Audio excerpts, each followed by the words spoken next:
झारखंड प्रदेश Congress committee के द्वारा रांची के बोड़िया स्थित गीतांजलि हॉल में आभार समागम का आयोजन किया गया, जहां कांग्रेस के प्रदेश प्रभारी गुलाम अहमद मीर एवं प्रदेश अध्यक्ष केशव कमलेश महतो सहित कांग्रेस के विधायक, सांसद सहित बूथ स्तर के जो कार्यकर्ता हैं वह शामिल हुए। जहां जो जीत मिली है उसको लेकर के आभार किया गया और जनता के साथ साथ कार्यकर्ता जो मेहनत किए हैं चुनाव के दौरान उनको लेकर के भी जो कांग्रेस के बड़े लीडर हैं उन्होंने सभी कार्यकर्ताओं को सम्मान किया। इस अवसर पर जो कांग्रेस के प्रभारी हैं गुलाम अहमद मीर, उन्होंने प्रेस वार्ता को संबोधित किया और कहा कि जो राहुल गांधी पर जो आरोप लगा है वो झूठा है और भाजपा जो है अंबेडकर जो कि बाबा साहेब पर जो बयान गृह मंत्री के द्वारा दिया गया है उनका जो अपमान किया है होने के लिए जो है इस प्रकार का नाटक कर रही है। आगे कांग्रेस के प्रभारी गुलाम अहमद मीर ने क्या कुछ कहा, देखें आप। ये मैं 1 साल का अपना तजुर्बा बता रहा हूं। कई बार हमारे हिसाब से कुछ अटपटे सवाल भी और कई बार हमको लगता था कि ये ज़्यादा विरोधियों की रिप्रेजेंटेशन करते हैं, हमारी बात को कम उठाते हैं। मगर बाय एंड लार्ज मैं आज के दिन पर तमाम मीडिया के साथ, उनको प्रिंट मीडिया हो, इलेक्ट्रॉनिक मीडिया हो, उनको भी आभार प्रकट करना चाहता हूँ कि वो उनका काम था, वो उनकी ड्यूटी थी।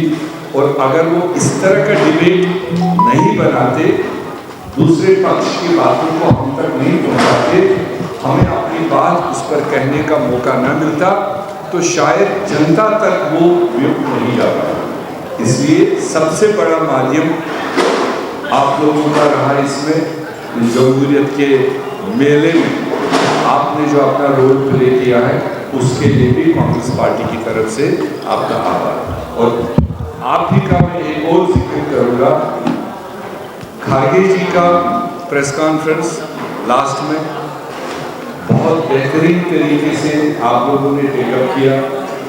और उसके बाद शायद पहली परंपरा हमारे कांग्रेस में, जब लास्ट डे ऑफ कैंपेनिंग पर, सेकंड फेज के लास्ट डे पर राहुल गांधी जी यहाँ पर आए और उन्होंने अपने एजेंडे को इन टोटलिटी आपके सामने रखा। और उसमें कई अच्छे पत्रकारों ने कुछ सवाल किए और एक सवाल किसी एक पत्रकार ने किया, जब पूछा कि राहुल जी ये जो अडानी का मामला है, आपके सरकारों में भी तो वो काम कर रहे हैं, उन्होंने कितने खुशअस्लूबी के साथ ये कहा कि बिल्कुल, और हम काम करने के खिलाफ नहीं है, देश को भी आगे बढ़ाना है, काम भी आगे बढ़ना है, उसके खिलाफ नहीं है। सिर्फ फर्क ये है, एक तो कोई भी देश का व्यक्ति प्रोसीजर को फॉलो करके चीज़ों को हासिल करे, जैसे होता है छोटी बड़ी चीज़ें नियम नहीं बनी तो उस पर किसी को कोई सवाल नहीं। मगर सवाल हमारा तब खड़ा होता है जब प्रोसीजर्स को उलट पुलट करके किसी एक व्यक्ति के लिए कानून बदले जाते हैं, प्रोसीजर बदले जाते हैं और उनको फैसिलिटेट किया जाता है। हमारा सवाल उसको, और वो भी आपने दूसरे दिन या अपने चैनलों के माध्यम से उस सवाल का जो जवाब था वो मेरे ख्याल से पॉजिटिव मीडिया इशू, वरना कई लोग स्किप करते हैं वो चीज़ जो देश तक जाना चाहिए। और यही बात आप देख रहे हो कि इस संसद की शुरुआत जो इंटरनेशनल एजेंसी ने अडानी के लिए जो टिप्पणियाँ की है, जो रिपोर्ट्स सामने आए हैं, उसको लेकर एक तो वो बात एथेंटिकेट होती है जो कांग्रेस और राहुल गांधी जी लगातार उठा, और दूसरी बात ये कि पूरी अपोजिशन ने सिर्फ इतना कहा कि पार्लियामेंट में इस पर बहस हो और इसमें देश की कानून व्यवस्था को अपनी कार्रवाई करनी चाहिए, जो देश के तमाम सिटीजन्स के लिए एक समान होना चाहिए।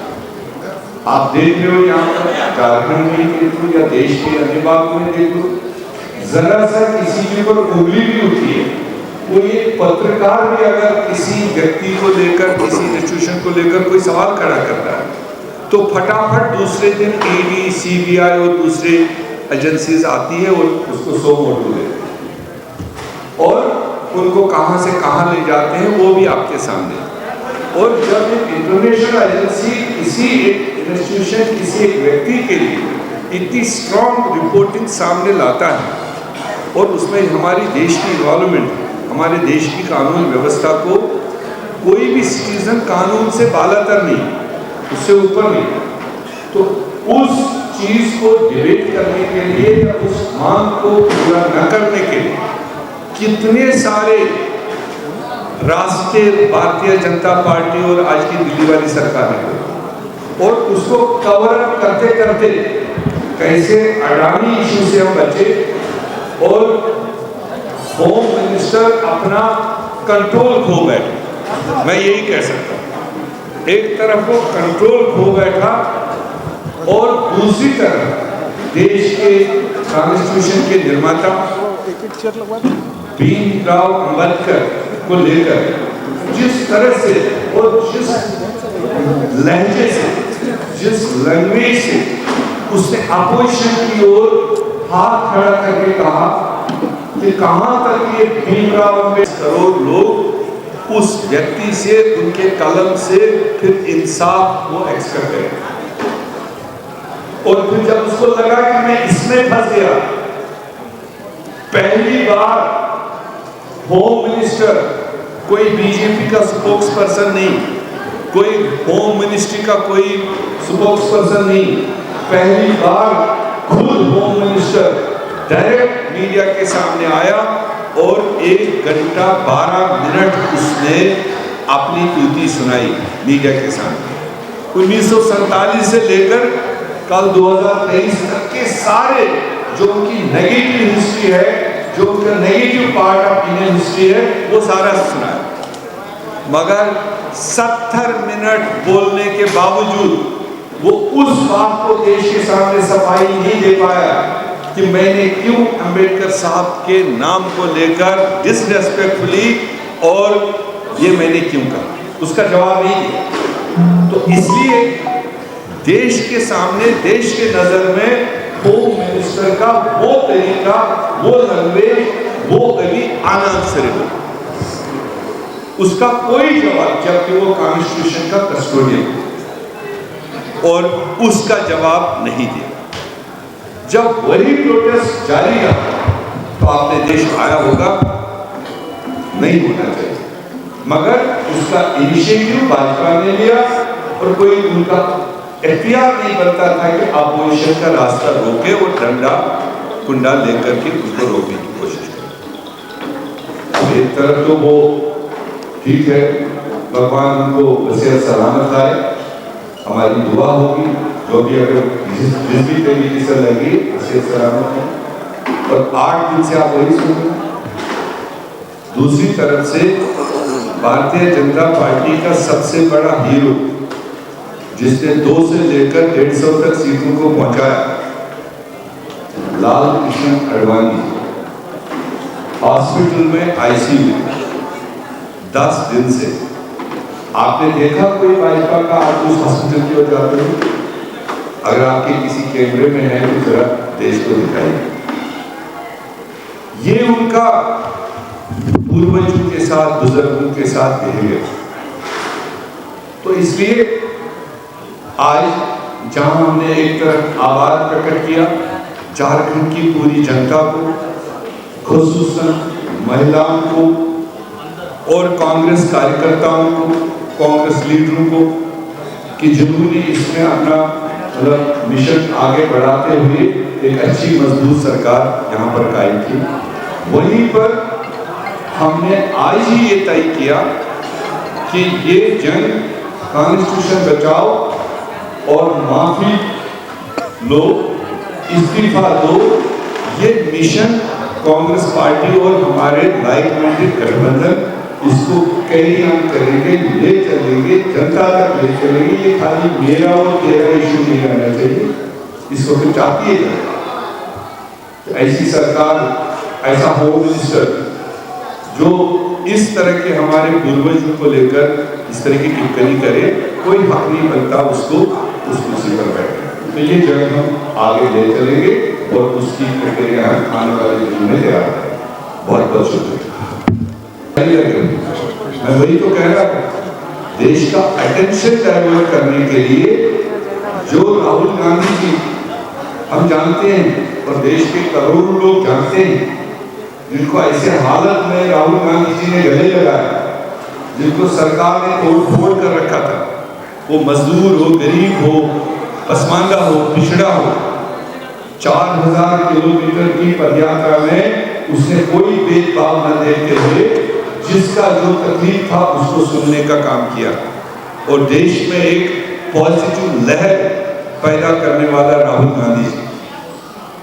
और जो शख्स इंसान तो दूर की बात, अगर कोई हैवान भी हो, कोई परिंदा भी हो, कोई कीड़ा मकोड़ा भी उनके सामने दिखे कहीं पर कि वो किसी तकलीफ में या किसी जद में आने वाला, हमने देखा गाड़ी रोकते हैं, ड्राइवर को फटकारते हैं, रुको, खुद नीचे उतरते हैं। अगर कोई लंगड़ा, कोई किसी तरह का जानवर सामने आ रहा, उसको पहले से पैसे देकर तब गाड़ी आ गई। तो उस नियत का लीडर कभी सोच सकता है किसी मर्द या औरत को धक्का मार सकता है? वो तो उल्टी गंगा भाजपा बहाती है। हमारे नेशनल प्रेसिडेंट जो उमर रसीदा है, ज्यादा देर खड़ा भी नहीं हो पाते घुटने की वजह से, और उनको जो प्रेशर उन्हें लाया और उनको लाकर के एक साथ से गिरा दिया, उनको कुर्सी पर ना बिठाना पड़ा। तो उनकी प्रोटेक्शन के लिए, उनकी हौसला अफजाई के लिए जरूर आपने कहीं भी देखा होगा कि राहुल गांधी जी पूरी कदर के साथ उनको उठाने में और बिठाने में अपना हाथ देते। तो सिर्फ वो चीज छुपाने के लिए अब FIR के लिए हमारा भी टीम गया, हमारे पार्टी अध्यक्ष के साथ जो सिचुएशन हुई उसका तो संज्ञान नहीं लिया गया। उसके बाद में वो कंप्लेंट करने गए, उस पर अब वो क्वेरी करें, इंक्वायरी करें, जो भी करें, कोई पहला केस तो है नहीं। ये तो पता है उनको, देश का ध्यान भटकाने के लिए उनका रास्ता ये फेस करेंगे। बहादुर लीडर है वो, इन चीज़ों से डरने वाला नहीं और वो फेस करेंगे। जगहों पर इनका इनकम्प्लीट है। जब हम फर्स्ट वीक में आएंगे, रिपोर्ट भी तैयार होगा और उसमें देखेंगे क्या हमारी सिलेक्शन में कोई कोताही थी, क्या कैंडिडेट के खुद की पब्लिक में रिलेशन करने में कोई कमी थी, या कोई ऐसा एलिमेंट वहाँ पर था जिसने नेगेटिव रोल किया हो। वो सारी चीज़ें आ जाएंगी और वो इंटर पार्टी एक्सरसाइज है, उसको हम देखेंगे ताकि आगे के लिए, नेक्स्ट टाइम के लिए कोई ऐसा मतलब सिचुएशन ना आए। और हम तो उम्मीद करते थे, मेरी जाती उम्मीद थी कि हम 29 सीटों में से 28 सीटों पर कंटेस्ट करें। आप में से कई लोग जानते भी थे, कुछ पॉजिटिव भी बोलते थे, कुछ नहीं भी बोलते थे, जैसा आपको मिला। और हमारी अपनी नजर से सिर्फ मात्र एक सीट पर 29 में से एक तो हमने RJD के लिए छोड़ ही दिया था, विश्रामपुर, और एक सीट पर हमें लगा कि हमने फैसला शायद गलत लिया कैंडिडेट। बाकी 28 सीटों पर हमारी जो दूरबीन थी, हमारी जो एनएल थी, वो डे एंड नाइट उस पर हम दूर ले लीजिए। वो पहली बार ही आफ्टर लॉन्ग टाइम वहाँ पर कांग्रेस के नाम से मिली। और भी दो एक सीट बोकारो लॉन्ग टाइम, और कौन सी औरैया हाट तो खैर विधायक तो था ही, मगर मैं कह रहा हूँ विधायक तो सेम कंटिन्यू रहा ही है। बट आप इस बार सुबुल दूसरा लेकर गए तो उनको भी मुबारक, वो भी एक नई चीज़ थी। तो ये तो है ही, जहाँ आदमी ने थोड़ा सा मेहनत की हो, लोगों के बीच में रहो, इसमें ये काफ़ी ही है। तो हम तो समझ नहीं रहे, हालांकि वो वर्कर अच्छा है, 3 बार लड़ा और जनता के बीच में रहा, जैसा रहा वैसा रहा। हमने वहाँ जाने पर देखा लोग उसको प्यार की नज़र से, तो वो प्यार ही बहुत बड़ी एसेट होती है, वो पैसे वाला नहीं था जो यहाँ फैशन है। आप यकीन नहीं करेंगे, हमें शायद 2-4 रुपये उसको पार्टी की तरफ से देना था, वो भी उस तक नहीं पहुंच पाया। वो शायद उसने लिया जिसके पास था, वो लिया पोलिंग के बाद में, मतलब till polling he was empty hands. तो उसको रियल चुनाव कहते हैं। जब उसके पास था नहीं तो देता किसको? बस एक सहानुभूति, जनता ने भी एक सही फैसला सही वक्त पर लिया, एक अच्छे जमीनी वर्कर को मौका दिया और उसको विधायक बना। हमें उम्मीद है कि वो उनके उम्मीदों पर उतरे। 4 मंत्री हुए, पहली पार्टी जिसमें 50% महिलाएं, 2 मेल 2 फीमेल, जबकि और पार्टी में तो एक भी नहीं है, मगर हमने 50%। उसके बाद अगर आप खास कम्युनिटी के हिसाब से भी देखेंगे, जो मेजर चीजें थी वो सारी इसमें हमने अकाउंट करने की कोशिश की। अभी तो दिसंबर आज 21 है, 25 तो आने दो, क्रिसमस भी है, 25-26 तो आने दो, क्रिसमस भी है, न्यू ईयर भी है। हमने दिसंबर कहा है और कोशिश करेंगे कि दिसंबर के महीने से जो हमने वादा दिया है उसको पूरा करें।